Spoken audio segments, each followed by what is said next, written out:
Matt, thank you so much for coming on the podcast. My pleasure. Thank you for having me. No worries at all. Plenty of topics I want to dive into today. Yeah. So we had a little bit of pre-chat about what's going on. So if we work our way through it. So I always like to start at the start for you. If you want to give us a little bit of history about yourself before you kind of came into the building industry. Okay. Yeah. I think probably start from leaving sixth form college, maybe. Yeah. So at school, I just normally kind of just managed to get by, 6 GCSEs to do A-levels, A-level grades just enough to get to uni. So within myself, I always knew that I wanted to start my own business, but I didn't know what in. So at 18, I went to London Uni, and because I didn't know what I wanted to do, I did business studies. As everyone does. As everyone does, exactly. I lasted 6 weeks. Did you? Yeah, I think for 2 weeks of that I met a girl. So yeah. I mean, I really didn't study much. I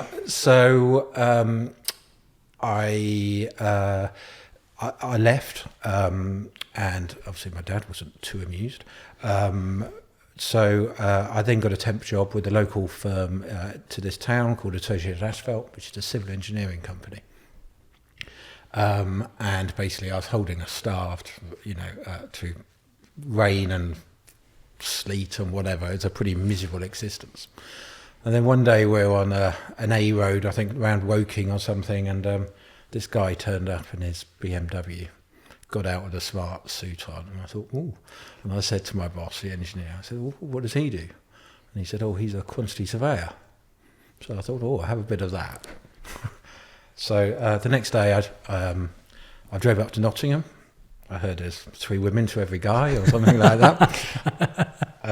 You couldn't do this now. Yeah. I literally went to the building faculty, knocked on all the doors to the lecturers, got onto 2 courses, quantity surveying and a building surveying one. Decided to take the quantity surveying, drove back home, told my dad what I'd done, got into Nottingham, Trent Uni, and I was off to Australia. Why Australia? He sent you to Australia? No. Oh. I went to Australia because I had saved enough money that I could now travel. Brilliant.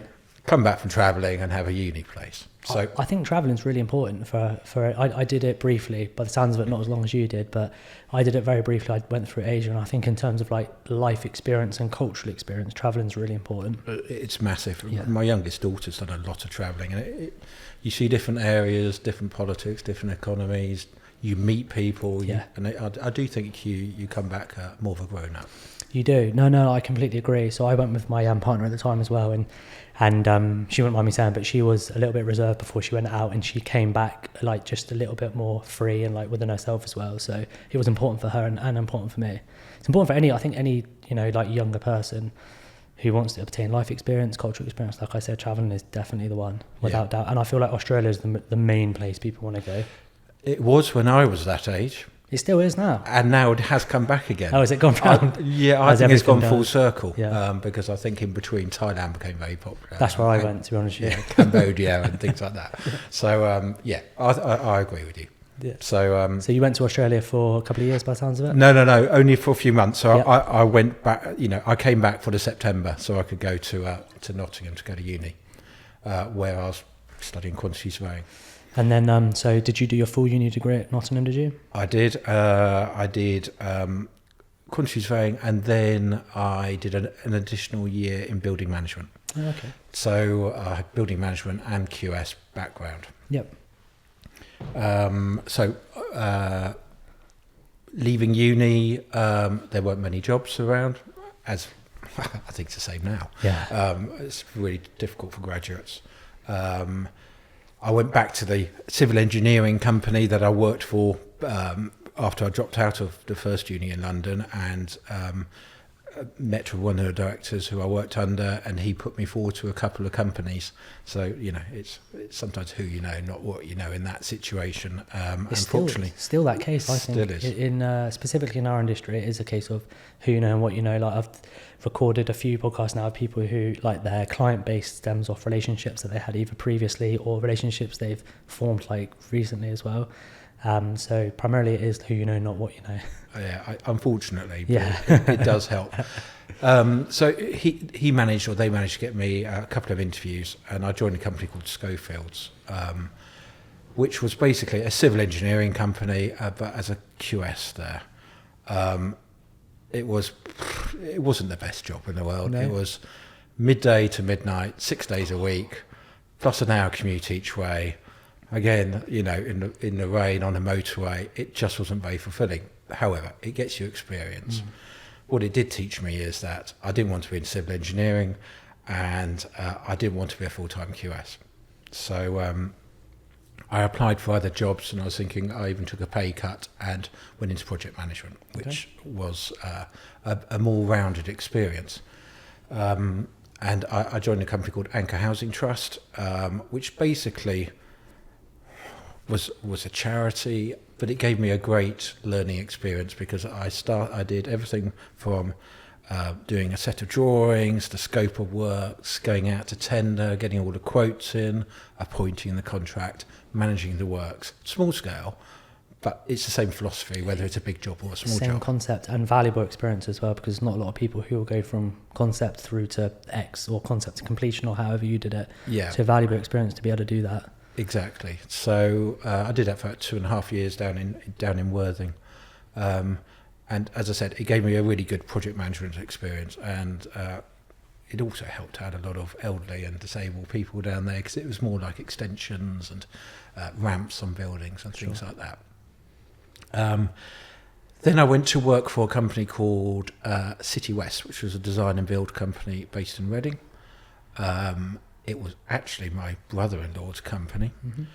And I was there for 1 year, and it taught me how not to run a company. Oh, really? Invaluable experience. Probably more valuable than being at a company that teaches you how to, I'd say, to ones that teach you how not to, because you learn from their mistakes.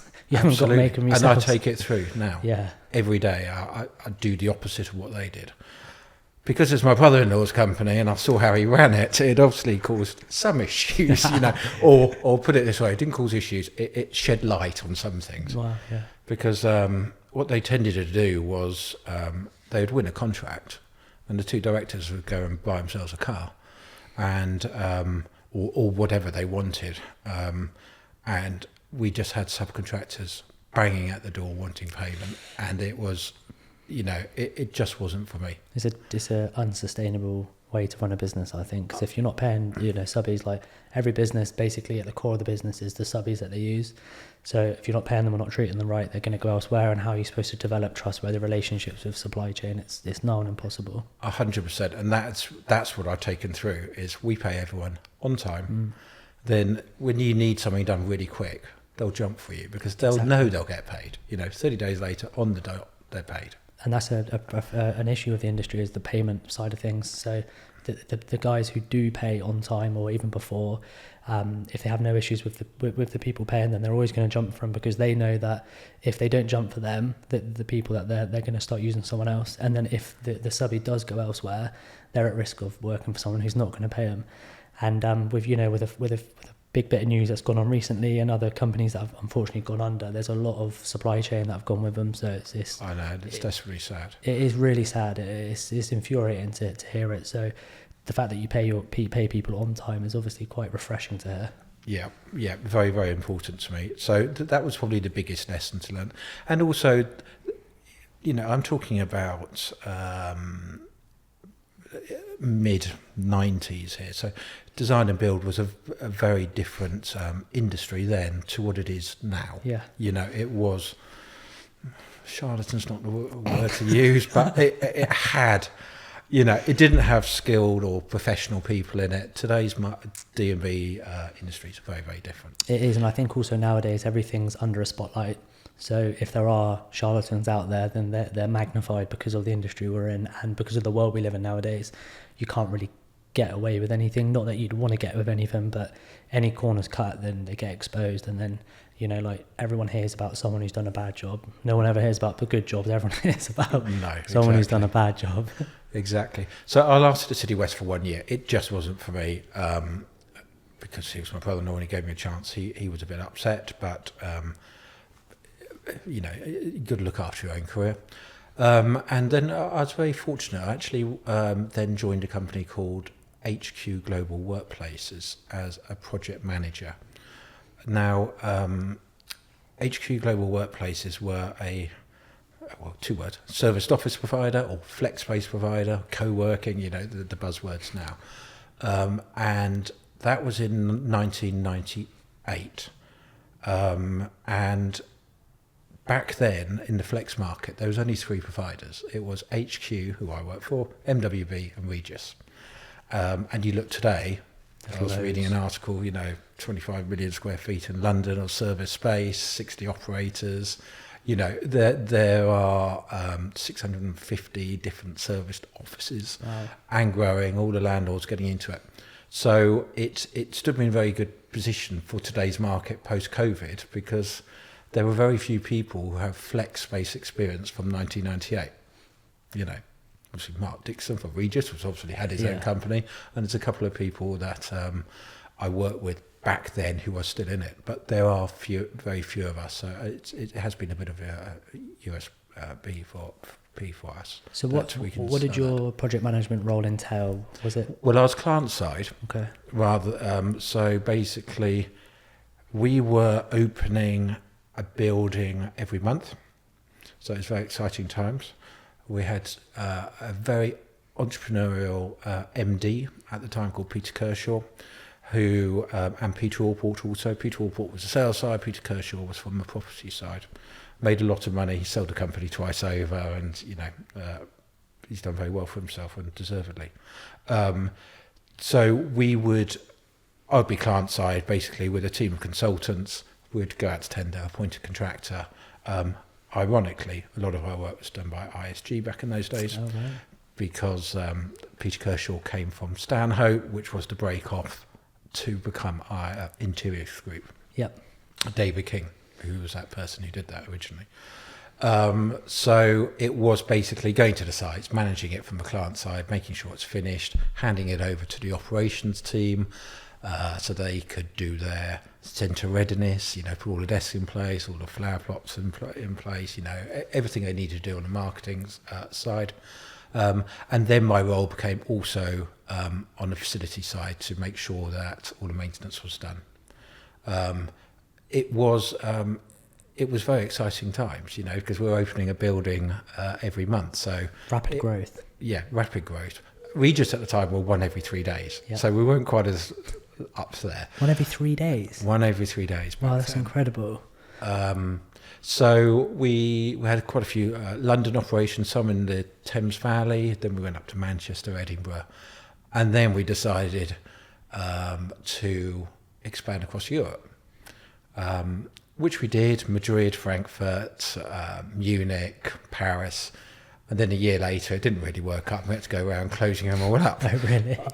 I don't know too much of the details why it didn't work, but maybe it was just too difficult to manage from afar.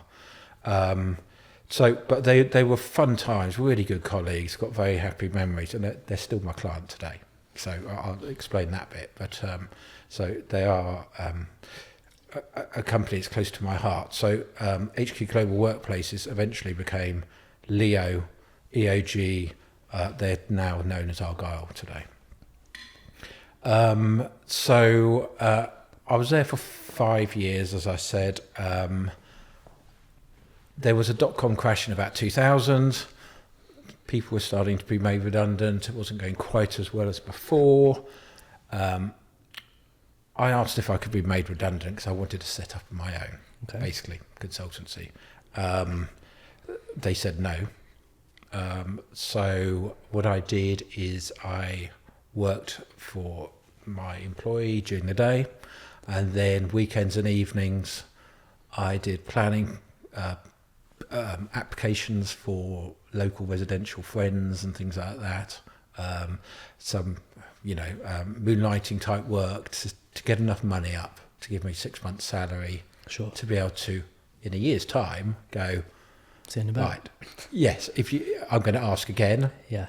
Hopefully you say yes, or we can come to an agreement. So a year's time, I did soften up the FD, CFO at the time and say, can you back me? a very nice guy called Graham Butler, and he said, yeah, sure he will. And I went to the, it's MD in those days rather than CEO, and asked again. And actually, we didn't do what we agreed was that for 6 months, I would be on a freelance basis 3 days a week. So that would enable me to have some income. I had some money saved, about 6 months worth of money. And I could go off and find my own clients. So that's what we did, end of 2002. After 6 months, everyone was happy, and it became a more permanent type of deal. And this is with Argyle, as called now. And we had a retainer per building rather than 3 days a week. Okay. And that enabled us to start MWA and, work on that basis. And that was the start of MWA then? That was the start of MWA. So was that primarily planning consultancy? No, it was project management, Yep. quantity surveying, and facilities management consultancy. Specific to the co-working space, or did you kind of... It's initially specific to co-working, Yeah. and then that developed, and we got our different clients. But commercial occupiers in London, basically. And then how long did you run it as just a consultancy as such? Well, then in 5 years, and then in 2007, Argyle, coming back to the same client, basically the COO at the time, Tim Giles, approached me because they had signed we'd been negotiating with ISG, ironically again, for the fit out of 2 buildings in Pall Mall. They had already signed a lease, but ISG were too high in their proposed contract sum, and it just didn't make the deal work. So Tim approached me and said, Matt, how about you run the job? We'll increase your fee, you charge prelims, right, the cost to run the job on site, and we see how it goes. So I said, well, yes, why not? Let's have a go. And we loved it. Okay, the job came in on time. It came in 250,000 less. Yeah. So. And were you working for ISG, or was that direct? No, MWA, as Cool. MWA. Yeah. So this is construction management route. And we thought, well, we enjoy this. And they did. So the client. So we then developed this way of working further, and we looked at, if we went to Howden, say, for a kitchen, we would give them the trade discount we have and then have an open book markup. Oh, okay. And we still do that way. We're worth of working now. So Because like a cost plus. cost plus. So you're protecting yourselves. Protecting ourselves, but Also we're the also client as giving well. the clients Yeah. best value, totally auditable accounts, Yeah. or on a project by project basis.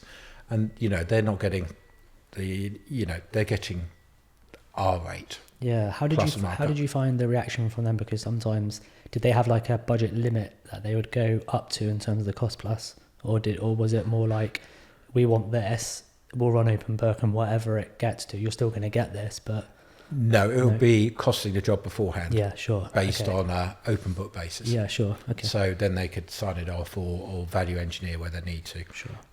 Very rarely do they increase things at that stage. They do as a variation later, and then want the program to stay the same, but that's a different matter, isn't Yeah, it? sure. So we've gone from we're offering consultancy and construction management. We were then recommended to Net-a-Porter. Okay. And Net-a-Porter at the time had 150 staff. They were based in Whiteley Shopping Centre, which is Holland Parkway, and we had the interview there. And we were very fortunate enough to win that job based on the same philosophy, open book, and cost plus, basically. And that was a bit of a turning point for us, because Net-a-Porter, we ended up doing every single Net-a-Porter job they've ever done in the UK, which is about 14 jobs. Wow. They now have about 2,500 staff in the UK. We've done, they took space at the top of Westfield Shepherd's Bush, which was originally earmarked to be a public swimming pool. It's got a huge ceiling height, 6 metre ceiling height. I had the CEO and founder was a lady called Natalie Mezenet, a very entrepreneurial French-American lady who's won Businesswoman of the Year, and Net-a-Porter is a household name, very high end. So we were, and then from there, the COO of Net-a-Porter knew the COO of Jimmy Choo, because Net-a-Porter actually distribute for Jimmy Choo. So we got interviewed there for a job. We won that project. That led to working for Jimmy Choo's parent company, which led to working for Ballet Shoes, because it's the same company. Just the roll-on effect. It was a roll-on effect in the fashion industry. Which is, it says something about just doing a good job, doing the best job you possibly can for every individual client, because you never know what that client will lead to. It's almost like infinite possibilities and recommendations. 100%. So you were facilitating the projects as well as the consultancy side as well? Yes. Yeah. At that stage. And were you just employing subcontractors to do all the work for you, or did you? Yeah. So we carried on that route for a few years, and we picked up some fantastic clients, as I said, Net-a-Porter, Asian Vocateur, Nike, Converse, not on the high street, some real household names, whilst working with Argyle as well. How about the difficulty in facilitating those projects? Because working with the higher clientele as such, like these people, I assume that their requirements are slightly different to others. So were they difficult projects to facilitate? Not particularly. I mean, there's kind of like I'm in fashion, darling. You need to do it straight away. Here now. Exactly. There's definitely a bit of that goes on. But, a lot of those fashion companies, they spend, interestingly, a lot of people say, oh, it's really high end. It's not. They spend their money in certain areas. Okay. A lot of their offices are very open plan. So there's no offices, which obviously cuts down the costs considerably, as you know. But they'll spend their money in the boardroom, the reception, the sample area, or where people see it. So it's not as difficult as you feel. Yeah. But So but by the sounds of it, it kind of rolled out to dealing with many, many clients. So once you've dealt with the likes of these guys, how did you manage to achieve further clientele from that? Word of mouth. Yeah. Until 18 months ago, we've never had a BD person. It's incredible. So obviously it's testament to the kind of projects that you guys do and the effort you put in. Well, yeah, we believe totally in the client comes first, and every client has to feel special. They're the only one that, as far as they're concerned, and that's so important. And also word of mouth at the end of the day is free marketing, really. Yeah. But I say free. It's not free because obviously the time element that goes into it, but in terms of monetary, it's free because you don't have to spend on any type of ad spend. It's literally just do a good job and they will then recommend you. So, and people move around. Yeah. So someone from Net-a-Porter then went to ASOS. A few of them did actually, and from that we got recommended to ASOS. So we did their ASOS's reception area in London. And then we did their new head office HQ in Paris. So that's really also how our clientele has developed. Okay. And when you've been in the game a bit longer, you have more people, more people, and more people move.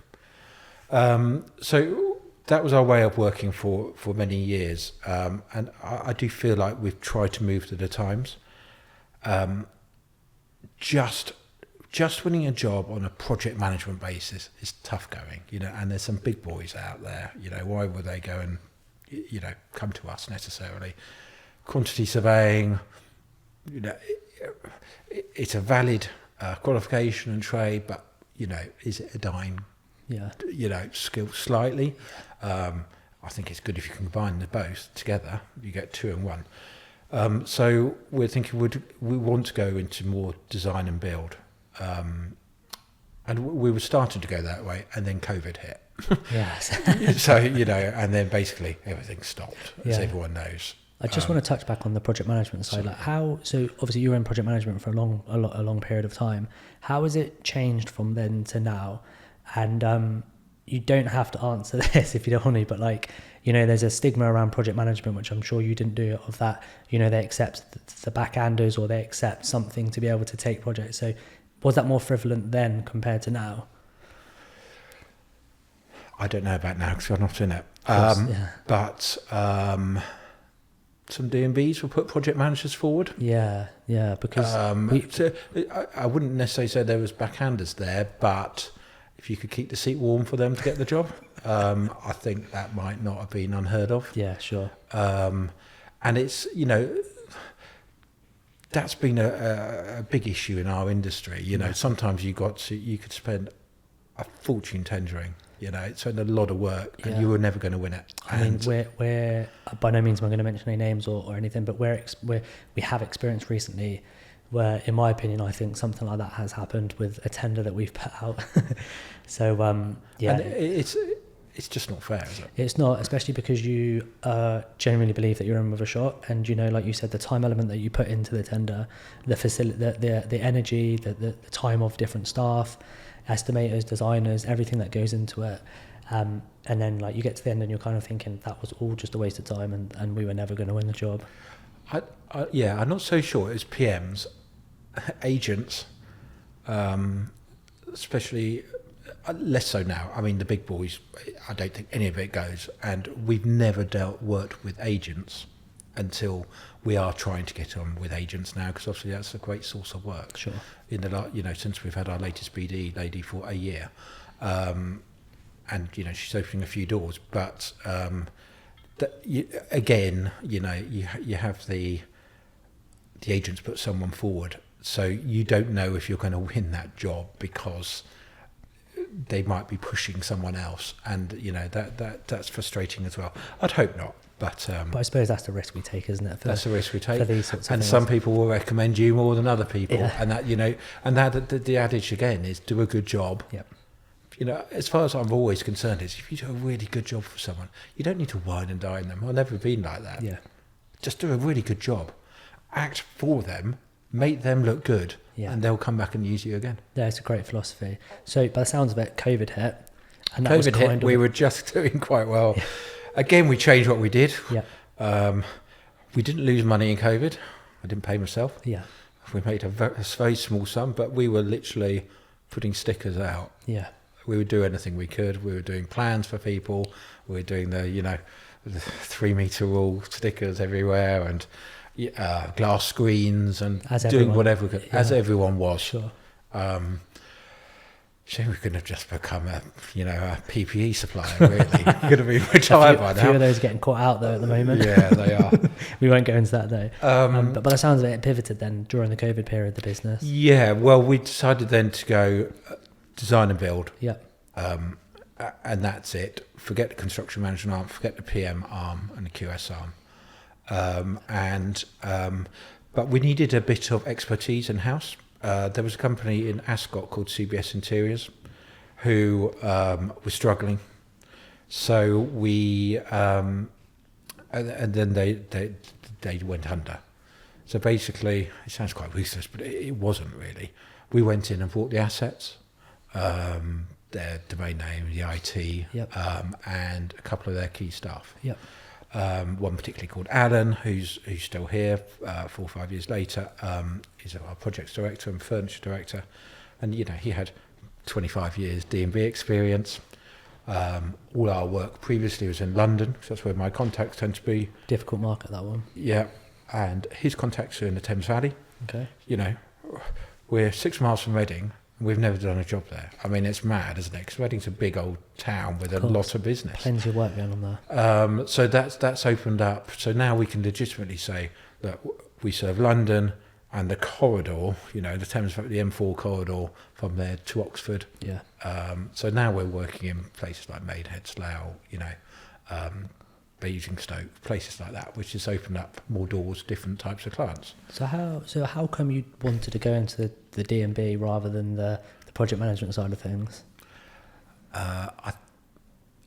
Easier sell. Yeah. To be totally honest, it's moving the company with the times.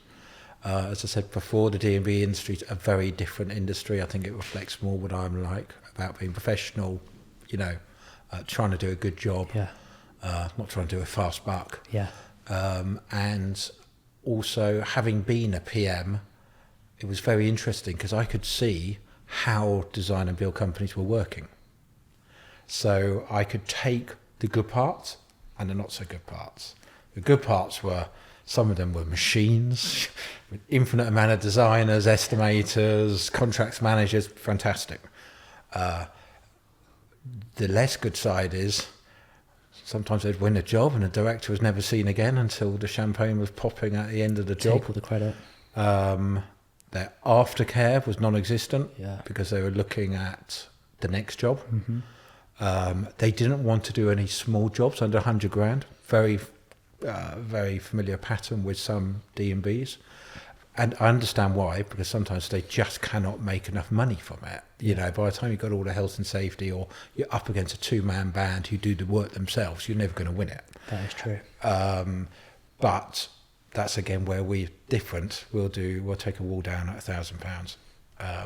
Because I suppose you know that once you take that wall down at £1,000 and you leave the client happy, they might in a year's time think, oh, we need to move now.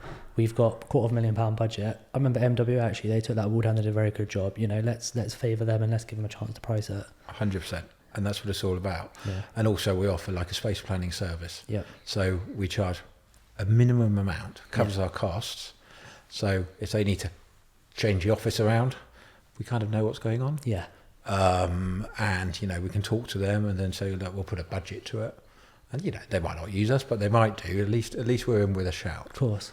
So how's the team sort of developed as well and grown since you switched over to design and build? Well,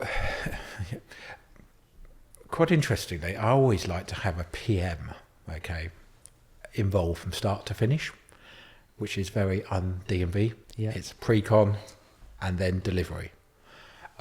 And we have an internal debate about this, I'm probably on my own.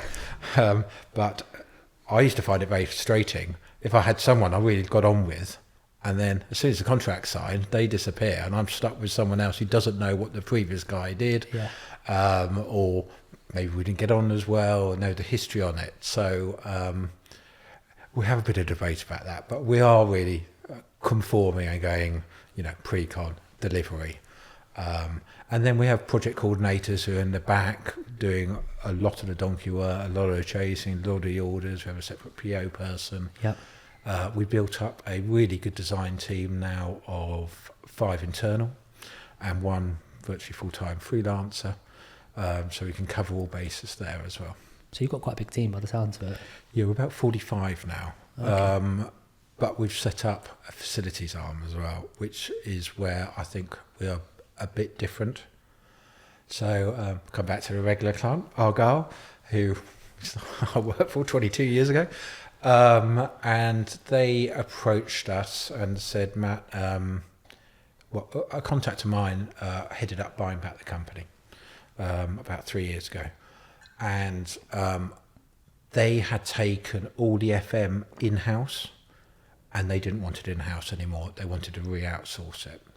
But pressures from their, investors and everything, they obviously wanted everything done as quickly as possible, as everyone does.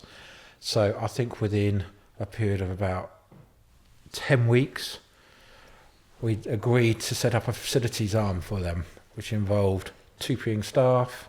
It involved setting up a help desk, all the FM software, employing engineers, supervisors, and then basically running their 30 buildings. Oh, okay. And then since then, we've just renewed our contract, thankfully, and we're expanding that client list. And we don't want to be a big FM provider. We want to be boutique. So, on our list is Argyle, have 30 prime London sites, Sotheby's, good name, Hermes, the fashion designer, another company called Framework, to about 7. We're talking to a couple of others, Dr. Martens, so a really nice client base by the sound. Client really base good. Based in London, so the engineers can go on foot. You don't need to worry too much about cars and vans for them. So that's our offering now, is literally design, build, maintain, furnish is what our logo or our branding says. And how does the FM side of things tie in with the design and build side of things? So hopefully, that's the intention. You've got to remind the guys on interiors about facilities and facilities about interiors. Do you find there's an internal clash between the two?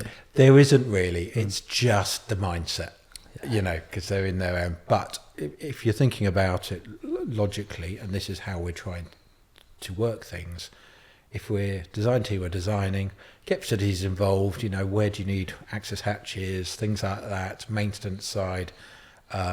When you're handing over or before it, offer the clients our maintenance package. They can take it or leave it, but it also highlights to them that they need to do certain maintenance to keep their warranties in place. Yeah. And what their statutory obligations are. So we feel that we're providing that service, and we're telling them anyway whether they want to use us or not. It depends what client it is. We're working with Grosvenor now. That they have all their own maintenance, so we don't get involved with that side. It's others will want to. It's interesting to hear, because I was actually going to lead on to asking you what you guys do differently, because if you strip everything back, essentially we're all the same. Like the D&B is the same kind of thing. There's differences obviously in each individual project, but it's all the sort of same type of thing. So it's interesting to hear what you guys do differently. Yeah, well, I think the difference is obviously the FM side, the open book. Yeah, definitely. And the small works. So I think that's probably where, and we are, as a CEO, I'm exceptionally hands-on. And maybe a bit too much hands-on. Who knows? But you've got to drive the business, and you've got to drive the business, and I care passionately about it. Sure. So, it's my baby for 22 years. I don't want it to fail. What I'm actually quite interested to ask you actually is, you've got a massive co-working background with like your previous history in the industry. So how do you think co-working has changed from then to now? Because like you said, the amount of co-working space there is now in London itself is ridiculous. So, I know one of the driving factors was COVID, probably, I'd say, but how do you think it changed, and where do you think it's getting to? Well, when I first started, I'm sounding old now. So you had a business centre, normally in the basement, because their staff wouldn't have any windows. That's how it goes. You'd have basically secretaries down there. Yeah. So basically the clients would go down saying, can you type this? Yeah. I mean, it's very different. Can you post this? Yeah. And then franking machines. And then at one building in Windsor used to be a trolley lady. So, she used to go around and try and sell cakes and sandwiches. And, it was very personal, but very, today archaic, isn't it? Yeah, for sure. I'm talking, just about when email came out. So you're talking about those days, so about 98. Email from me came out in 98. So, and then it's just developed. Obviously, the likes of Regis came in, and they have their different brands of spaces, etc. But WeWork is obviously the big one that everyone... That massive. Obviously, they went into Chapter 11 in America. They brought up so much office space. I mean, aren't they London's #1 landlord after the government, I think? Yeah, potentially. That, in fact, WeWork fascinated me so much. I don't even know why, but I had a weird fascination with WeWork because I used to watch a lot of Adam Newman's interviews and contents. Have you seen his Netflix? I have, yeah, and I watched his, I think it was Bloomberg maybe did one on YouTube, and what fascinated me the most was him as a leader, about how he could captivate an audience and like drive a community of people towards one direction, and how he almost sold WeWork as a tech company, when realistically they were, like you said, they're just a landlord. They're just a landlord renting space out. So I got fascinated by WeWork and how he used to do things, because he changed the industry for co-working space, I think. Absolutely. And potentially a bit dominated it for a period of time. But it was, the having the bar with the beer, wasn't it? And table tennis tables, it did change things dramatically.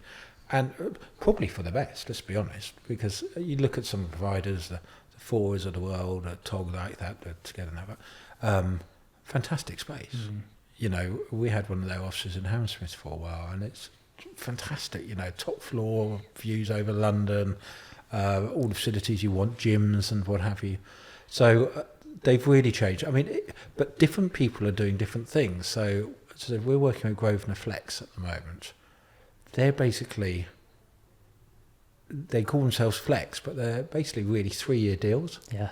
And the space is for like 12 to 20 people with their own meeting rooms, kitchen area. Whereas Argyle is, I think their average office is 4-person.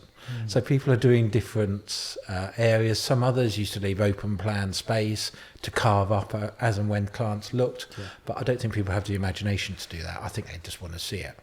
But now they're providing everything. So you've got your gyms, as I said, everywhere's got to have showers, especially post-COVID, your locker space, your bike storage, your lounge areas, your hot desking areas or your permanent desk area to your office area.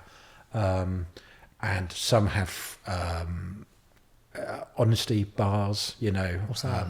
An honesty bar is where you can have a Snickers, but you've got to put your name down. Oh, I see. Yeah. So I don't know how many people put down their name, or they get charged £1. Yeah, I see. And others provide that for free. Yeah. So it's almost like the needs and wants behind the workspace has changed so drastically.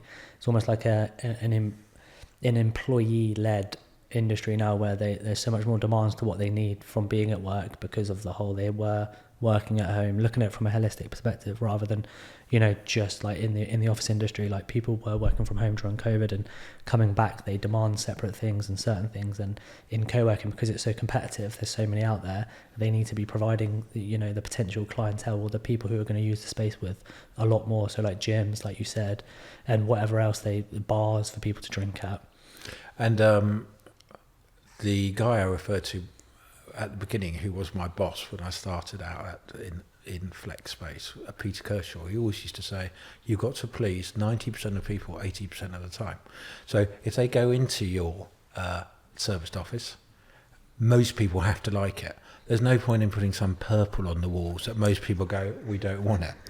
Yeah. Because they won't take the space. Yeah. It's got to be, either contemporary or a bit more, depending where you are. If you're in Mayfair, it's going to be a different brand to if you're in Hoxton, isn't it? Yeah, very true. And you've got to look at that, What's the plans for MWA just going forward? Like, obviously you guys have positioned yourself really, really well. You do things a little bit differently to other people. Well, branding is one of the things. I want to get our name out there more, because some people say, we haven't heard of you. And it's because we weren't in D&B or FM. I think we are getting our name out there now. We've won a couple of really good jobs against bigger competitors. When we tendered for Grosvenor, we came top out of everyone in that tender list. We won Brentford Football Club recently, which was a bit of kudos. We were really delighted with that. So going forward, I'm going to give more power to the management. Is that you taking a back seat, or is that... No. It's so we can expand. Okay.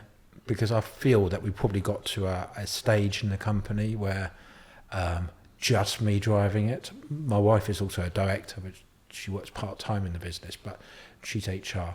But me driving it's probably where we can get to, and by getting more buy-in, retain our best employees, recruit some really good new employees, and take it forward to, we'd like to grow by another 50% over the next 5 years, which I think is realistic. Of course. It's not really going overboard, and I think that's easily achievable. Obviously, we've got this podcast. There's I was on LinkedIn a few weeks back, and I saw this company on there called Flex and the City. Flex and the City, sorry. And they're specialising in flex space. And I thought, they're interesting. And they're doing more. They were doing quite a few articles about different providers I wasn't aware of or hadn't been to their buildings. And they're two young ladies who are really ambitious. So we decided to sponsor them at their awards, their first awards ceremony, which is in about 3 weeks' time in London. So that's getting our name out there. Hopefully there'll be a few operators there, Sure. and just people to talk to. But it's about getting our name out there and a bit more awareness about MWA. Right? I think it's the world that we live in now as well, especially with social media and everything around it. Exposing your brand and your company it's almost required nowadays, because you can have a solid pool of clientele who rely on you all the time, but you never know when that's going to run out. So like exposing your brand and your company and what you guys do and getting buy-in from potential future clientele is always a winner, because you never know when they might come in. Absolutely, and obviously LinkedIn is a big thing for us, and it is for most in our industry. Yeah. It is massive, and we're getting our followers up there. That's something that we started during COVID because we didn't have so much to do and driven it forward. But you would have thought there'd be more LinkedIns out there, wouldn't you? Let's be honest. Sure. Yeah. Because I don't think in our industry TikTok is it, Instagram. No. We don't really. No, why don't have we? an Instagram account, but it struggles to get more followers, It does, you're right. We don't, we use it more for just social proof, so we're not interested in growing our following. It's more LinkedIn we use. Yeah. And I think the approach we take with LinkedIn is more personal branding of the people in the company. So we've got a company page, but we've also got people who are obviously using LinkedIn within the company, and we try and drive the personal brands of those people in the company. So, hopefully clients buy into the people rather than the company, because people buy from people at the end of the day. Like we said earlier, the industry is the same. We're not reinventing the wheel, or there's not really a humongous amount differently. So people buy into the people. So we're trying to drive personal brands for the employees rather than the company side of thing. And I think for us, the company page is more for just social proof and just imagery of people, of projects that we can do. And then hopefully people are looking at the people behind the company as such. Yeah, no, I agree. I want to touch on something you said there. You said that you're trying to employ, talented people to come in and help you push to that extra 50%. How difficult do you think it is to employ the talented people in our industry? Because I think there's a real shortage of talent, whether that's on site and in the office as well. Yeah, I mean, we're the office refurb, so why would we, particularly want people working from home? Yeah. We're here to support the offices, aren't we? Yeah. So our philosophy is we work from the office, but we're flexible, okay? Rather than you work in the office 2 days a week. So it's 5 days a week, but we're flexible. Yeah. And I think that's helped us a lot, actually, because there's a lot of collaboration going on. So the estimator with the design team, they need to be talking. It's quite difficult always on Teams.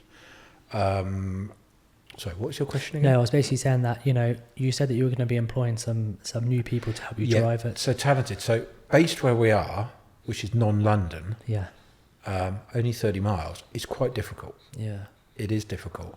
It's great for, and I don't mean this to sound derogatory in any way, return to mums around here is amazing. Yeah. It's people who have now, kids, they want to go back 3 days a week or something. We've had an amazing finance lady, our COO came from that way, brilliant people. But to get a designer is tricky. Yeah, I mean, how do you attract them to here rather than the central London or the office in London? Well, we went to a recruitment agent, I think you probably know, and said, look for someone Henley based. Yeah. And they went searching, and then we approached, we found someone. Nice. And they made an offer. So that's really how, that's how our head of design came. But, it's difficult I think from the office side of things, there is, there's people around, but I think more so from the site side of things, there's not as many people coming into the industry. Yeah, so I mean, it's quite surprising because we've got White Knights from Reading Uni, which is a big estate management uni just up the road, and you would have thought all those types of courses would be applicable over here, but they don't seem to filter through. Our site teams, a lot of them come from Essex and Kent, so they come from the other side and they work in London. I see. So we do that as well. We do have a London base as well, but we try to keep more people out here if possible. Yeah, London's a competitive market. We don't really go into London, to be honest. It's not what we're used to. Obviously, you're used to working in there, so it probably works well for you guys. Yeah, because we've got a reputation, we've got clients there. There's a lot of listed buildings which we have a lot of experience with and things like that. So leaning on your experience in the industry, you've worked project management, quantity surveyors, design and build now, Sounds like you've got like you've got like quite a lot of experience. I'm intrigued to know what your opinion is of the industry as it is now and what it is like going forward.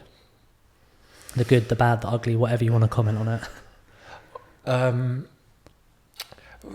You can look at it two ways. As I said before, the design and build industry is really professional these days. It's a good industry. There's some really good outfits out there. When you see ISG going, under, it's desperately sad. Massively. And we had because of COVID, we took on a residential project, which we wouldn't normally do. We try and stay away.